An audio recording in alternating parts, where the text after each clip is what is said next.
മസ്തകത്തിൽ മുറിവേറ്റ കാട്ടാനയുടെ തുടർ ചികിത്സയ്ക്ക് വനം വകുപ്പ് chief veterinary officer doctor Arun Zachariah ഇന്ന് അതിരപ്പള്ളിയിൽ എത്തുന്നുണ്ട്. ആനയെ പിടികൂടാനായാൽ എത്തിച്ച് ചികിത്സ നൽകേണ്ട എറണാകുളം കോടനാട്ടെ അഭയാരണ്യത്തിൽ അരുൺ സക്കറിയയും സംഘവും പരിശോധന നടത്തുന്നുണ്ട്.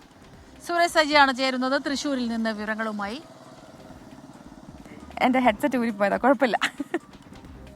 സൂരജ്, ഈ ആനയുടെ ചികിത്സ ഉടൻ തുടങ്ങും. പക്ഷെ അതോടൊപ്പം തന്നെ ആനയെ അഭയാരണ്യത്തിൽ എത്തിക്കുമ്പോൾ അവിടെ വേണ്ട ഏർപ്പാടുകൾ, കാരണം അവിടെയുള്ള ആന കൊട്ടിലുകളുണ്ട് എങ്കിൽ പോലും ഈ ആനയെ അവിടെ താമസിപ്പിക്കണമെങ്കിൽ അതിനു വേണ്ട സുരക്ഷ അവിടെ ഉറപ്പാക്കേണ്ടതുണ്ട്. അപ്പോൾ അത്തരത്തിലുള്ള പരിശോധന കൂടി ഇതിൽ ഏറ്റവും പ്രധാനമാണ്. അപ്പോൾ ചികിത്സ എപ്പോൾ തുടങ്ങുമെന്നാണ് അറിയാൻ കഴിയുന്നത്.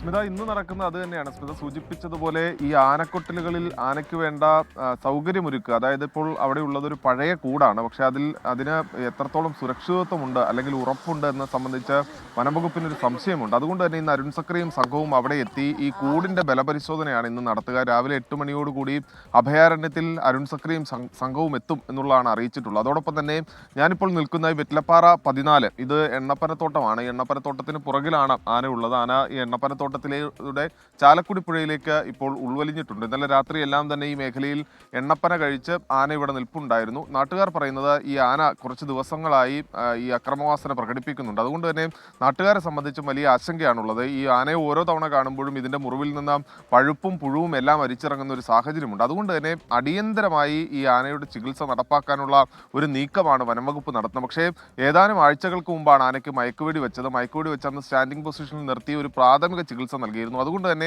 വീണ്ടും മയക്കുവെടി വെച്ചാൽ ആനയുടെ ആരോഗ്യസ്ഥിതിയിൽ വലിയ ആശങ്കയുണ്ട്. ഇന്ന് ഈ അരുൺ സക്കറിയും സംഘവും എത്തി ഈ അഭയാരണ്യത്തിലെ കൂട് നിരീക്ഷിച്ചതിന് ശേഷം വീണ്ടും എത്തുക ഈ അതിരപ്പള്ളി വെറ്റിലപ്പാറ 14 അല്ലെങ്കിൽ പ്ലാന്റേഷനിൽ ആനയുള്ള മേഖലയിലെത്തി ആനയെ നിരീക്ഷിച്ച് അതിന്റെ ആരോഗ്യസ്ഥിതി വിലയിരുത്തിയ ശേഷമായിരിക്കും തുടർ നടപടി തീരുമാനിക്കുക. മറ്റന്നാളോടൊക്കെ കൂടിയായിരിക്കും, നാളെയോ മറ്റന്നാളോടൊക്കെ കൂടിയായിരിക്കും വയനാട്ടിൽ നിന്ന് കുങ്കിയാനകളെ എത്തിക്കുക. എന്തായാലും ദൗത്യത്തിന്റെ പ്രാഥമിക ഘട്ടത്തിലേക്ക് ഇന്ന് കടക്കുകയാണ് വനംവകുപ്പ്. സ്മിത,